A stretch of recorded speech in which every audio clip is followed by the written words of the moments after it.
Let's look at a couple more examples of parameterizing using cylindrical coordinates. For this example, let's parameterize the cylinder x squared plus z squared equals 16. Notice that this cylinder goes around the y-axis rather than around the z-axis. So we're going to need to adapt things a little bit.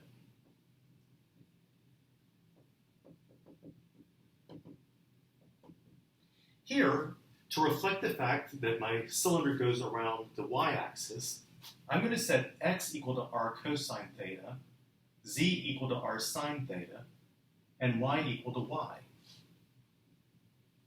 Now that's not my parameterization of the cylinder, because there are three variables here, three parameters. My parameters are r, theta, and y. Too many parameters. But if we take these and substitute into the equation x squared plus z squared equals 16, we get r squared cosine squared theta plus r squared sine squared theta equals 16. So r squared is 16, so r equals 4.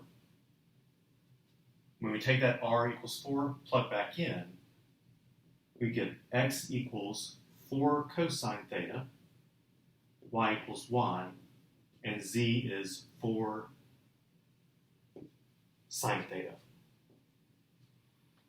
So my parameters that I have left are y and theta. So I have phi of y and theta is equal to 4 cosine theta, y, and 4 sine theta. And that would be my parameterization. Now you might be wondering why I put x equals r cosine theta and z equals r sine theta. Would it have made a difference if I swapped them? It would not have made much difference. Later on when we do an integral, it might have changed the way that we set up our bounds a little bit, but it would be a perfectly good parameterization if I had the sine and the cosine swapped. One more example.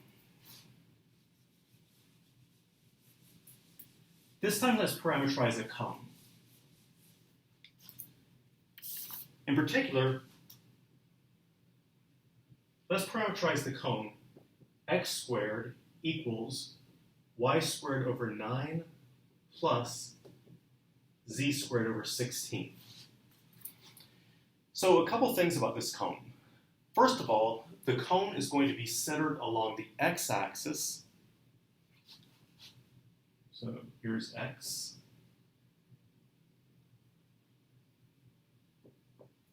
Further, notice that when I slice parallel to the yz plane, I'm going to get ellipses rather than circles, and those ellipses are stretched more in the z direction than in the y direction. So just a rough sketch. My cone is going to consist of ellipses which go this way around the x-axis.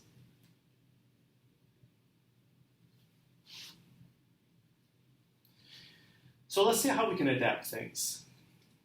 Our first attempt, since we're going around the x-axis, is that we want to put the sines and cosines over with the y's and z's. So as our first attempt, let's let y equal r cosine theta, z equal r sine theta, and then x equals x. Then we want to take those, substitute into our formula, and hopefully we can eliminate one of these variables. So let me put this in my thought bubble. If I substitute in, I get x squared equals r squared cosine squared theta over 9 plus r squared sine squared theta over 16. So I could continue this way. I could, for example, solve for x by taking square roots of the right side. I'd have to have a plus and minus square root, and then I could plug in here, but that looks awful. So let's do something kind of clever. You might remember earlier when we parameterized an ellipse, we put some numbers in front of the r's here. so that we could get some cancellation over on the right side.